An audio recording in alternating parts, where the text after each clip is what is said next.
Hello बच्चों, chapter first का lecture second है।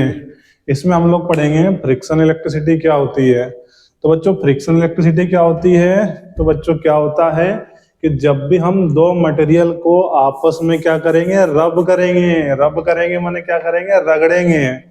तो जब भी दो मटेरियल को आपस में रब करेंगे तो उससे होता क्या है, इलेक्ट्रॉन एक मटेरियल से किस में चले जाते हैं, दूसरे मटेरियल में।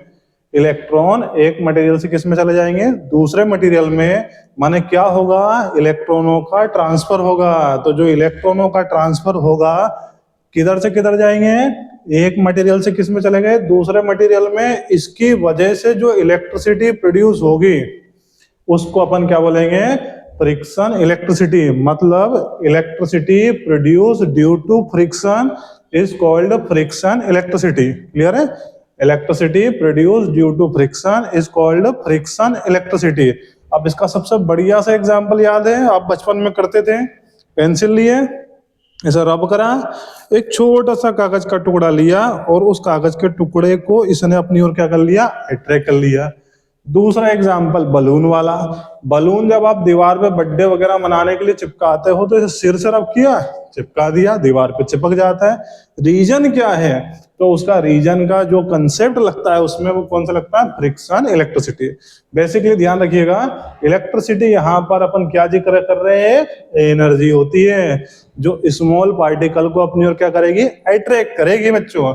अब उसके बाद में अगला टॉपिक आता है आपका क्वांटाइजेशन ऑफ चार्ज। ये क्या होता है?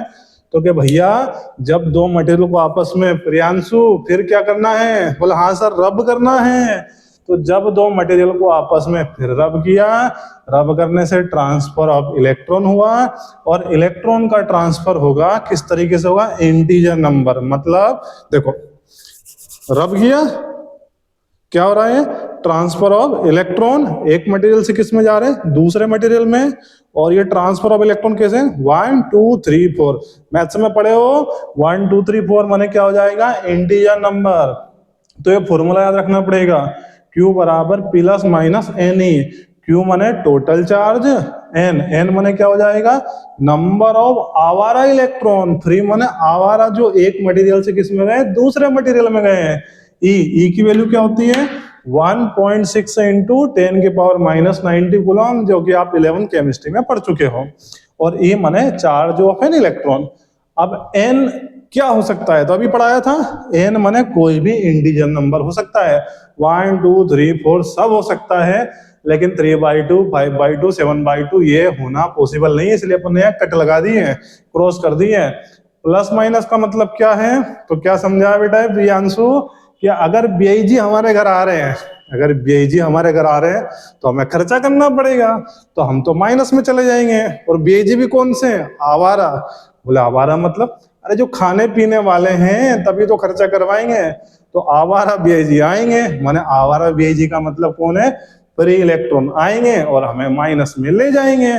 तो जब भी जिस मटेरियल पर इलेक्ट्रॉन आएगा, जैसे मान लो इलेक्ट्रॉन ए से ट्रांसफर होकर बी पे चला गया, तो बी कौन सा चार्ज आ जाएगा, नेगेटिव चार्ज आ जाएगा इस पर, और ए पर क्या आ जाएगा, पॉजिटिव चार्ज। तो ध्यान रखना, जिस मटेरियल में इलेक्ट्रॉन आएगा वो नेगेटिवली चार्ज बॉडी हो जाएगा, और जिससे इलेक्ट्रॉन निकलेगा वो कौन सा हो जाएगा, पॉजिटिवली चार्ज बॉडी। क्लियर है? तो क्या ध्यान रखना है, when we rub two material, then transfer of electron is taking place from first material to another material, and due to this electricity is produced which is called friction electricity। and फिर से वही process, लेकिन question क्या है, quantization of charge. when we rub two material, then transfer of electron is taking place from one material to another material, and this transfer of electrons is in the form of integer number। integer number समझ, 1 2 3 4। Formula याद रखना, important formula है, पूछते हैं, Q बराबर plus minus n e. Plus minus माने अगर electron material में आ रहा है तो माइनस, जा रहा है तो प्लस। सिंपल सा फंडा है, ध्यान रखिएगा, ठीक है ना। अब अगला टॉपिक इंपोर्टेंट टॉपिक है कूलॉम्स लॉ। क्लियर है? अब उसको पढ़ेंगे अगली क्लास में। Thank you.